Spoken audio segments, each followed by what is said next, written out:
Bonjour, je m'appelle Jacques Gauthier et on m'a posé une question que je voudrais justement tenter de répondre. On voulait que je parle un peu sur la communion spirituelle. C'est une abonnée Facebook qui me pose cette question. Pourrais-tu faire une vidéo sur la communion spirituelle, sur cette pratique mise à l'avant par le pape François actuellement, quand on le voit célébrer au Vatican à la messe à Sainte-Marthe durant la pandémie. À la fin de la messe, il récite une prière justement de communion spirituelle pour toutes les personnes qui ne peuvent pas communier sacramentellement. Mais c'est pas le pape qui a inventé ça, hein. Ça fait partie de la tradition de l'Église. Il y a tout le temps eu cette pratique de la communion spirituelle chez plusieurs fidèles, spécialement les saints et les saintes, pour nous unir davantage à Jésus. Alors, avec la pandémie de COVID-19, du coronavirus, de nombreux chrétiens sont empêchés de participer à la messe et la communion eucharistique.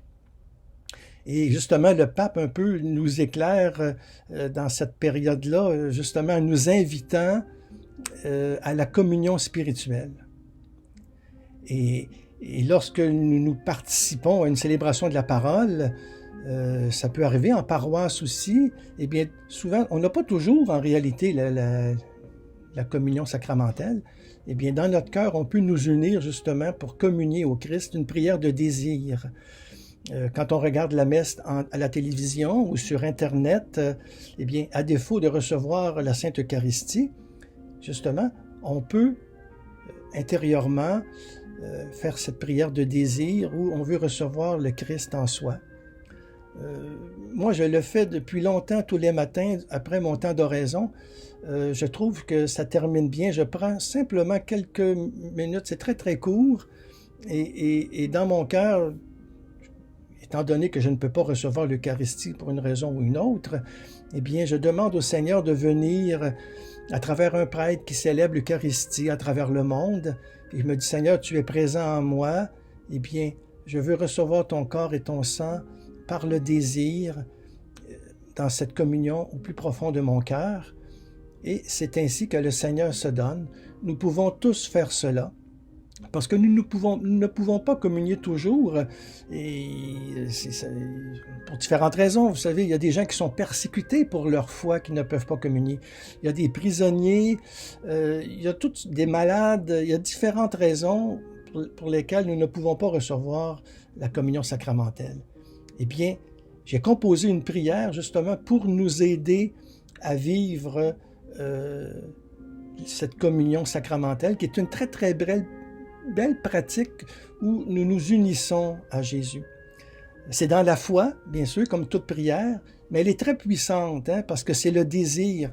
Le Seigneur regarde ce que tu désires. Saint Augustin disait, tu désires prier, eh bien tu pries déjà. Alors si nous avons le désir de nous unir à Jésus, eh bien nous le faisons justement par la prière, qui est un moyen très simple, très efficace, très fort pour entrer en relation avec le Christ qui se donne à nous. Alors cette prière, on la trouve sur mon blog, je l'ai écrite le 20 mars 2020 et vous pouvez la faire vôtre, vous pouvez la télécharger, vous pouvez la copier si vous voulez. Et nous unissons toutes les personnes qui font cette prière aussi. Et comme je disais tout à l'heure, cette pratique de la communion spirituelle a été pratiquée par les saints. Il y a Saint Philippe de Néri, il y a Saint Alphonse de Ligorie, mais je pense surtout à la bienheureuse Dina Bélanger, que je connais bien. J'ai écrit un livre sur elle qui s'appelle Je donnerai de la joie. C'est une parole de Dina Bélanger. Eh bien, elle était malade. Elle est morte à 32 ans de tuberculose et elle ne pouvait pas recevoir souvent le Christ sacramentellement. Eh bien, dans son cœur, elle faisait cette prière de désir. Elle désirait justement communier spirituellement au corps et au sang du Christ. Et le Seigneur se donnait à elle dans une union très profonde, dans le silence du cœur. Eh bien, nous aussi. Alors, je vous partage cette prière que j'ai composée.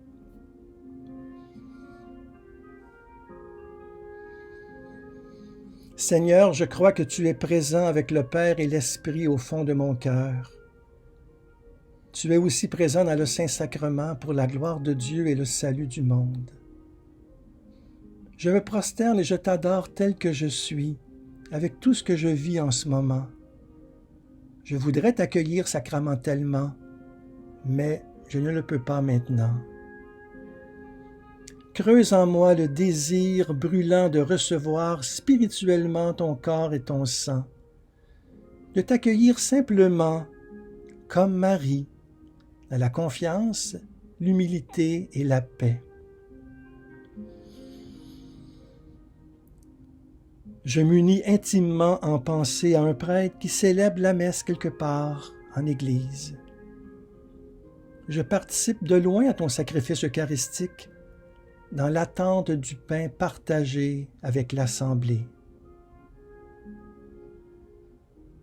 Pauvre et misérable dans la nuit obscure de la foi, je communie à ta vie de la manière que tu veux, Seigneur. Rassasie mon âme qui soupire après ton amour. Donne-moi la grâce de n'être jamais séparé de toi. Amen.